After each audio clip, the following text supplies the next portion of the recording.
नमस्ते दोस्तों, आज मैं आपको फ़र्स्ट एड के बारे में बताने जा रही हूँ जिसका कि टॉपिक है नोज़ ब्लीडिंग यानी कि नाक से खून आना। अक्सर क्या होता है, जैसे ही हम देखते हैं कि किसी की नाक से खून आ रहा है तो हम लोग बहुत घबरा जाते हैं और घबराहट के मारे हम एक गलती हमेशा करते हैं, या तो हम पेशेंट को चारों तरफ से घेर लेते हैं जो कि बहुत गलत होता है, या फिर हम पेशेंट को पीछे की साइड को सर करने को बोलते हैं, और तीसरा होता है कि हम पेशेंट को लेटा देते हैं। हमें लगता है कि इससे ब्लीडिंग कम हो जाएगी, बट ये बिल्कुल ही गलत चीज़ होती है। अगर आपने पेशेंट को सर पीछे की साइड को करने को बोल दिया है या फिर आपने पेशेंट को लेटा दिया है, तो क्या होता है, जो उसका ब्लड बाहर की साइड आ रहा था वो अब उसके गले में जाने लगता है।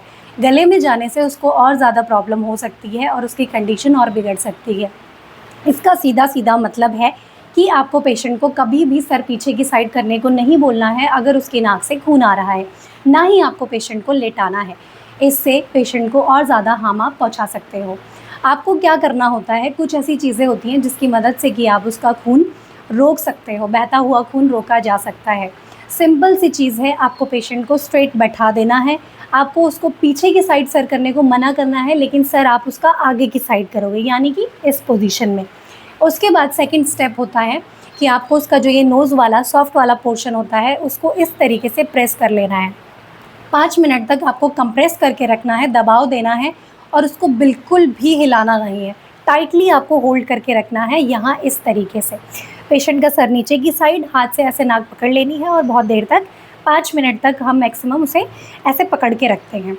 अगर इस चीज़ से भी उसे आराम नहीं हो रहा है तो आपको इस टाइम के दौरान किसी दूसरे इंसान से बोलना है कि वो जाके आइस का अरेंजमेंट करवा दे, यानी कि बर्फ़ आपको ढूंढ के लेके आनी है और उसके बाद बर्फ़ को आपको कपड़े में लपेट लेना है। कंप्रेशंस आपको देने हैं, जहाँ पे आपने नाक पकड़ी हुई थी वहाँ पे अब आप बर्फ़ लगाओगे।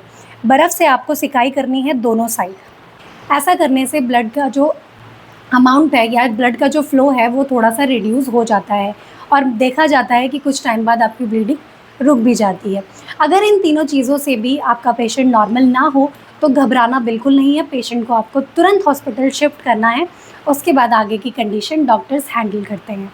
बट जो प्राइमरी फ़र्स्ट एड आप देते हो वो यही होता है कि आपको पेशेंट को आगे की डायरेक्शन में झुका के बिठा देना है, उसकी नाक को पकड़ के रखना है, या फिर आपको कोल्ड कंप्रेशंस देने हैं with the help of ice, यानी कि बर्फ़ की मदद। ये था हमारा फर्स्ट एड नोज़ ब्लीडिंग के लिए। So thank you for such more video. Do like, share and subscribe the channel. Bye bye.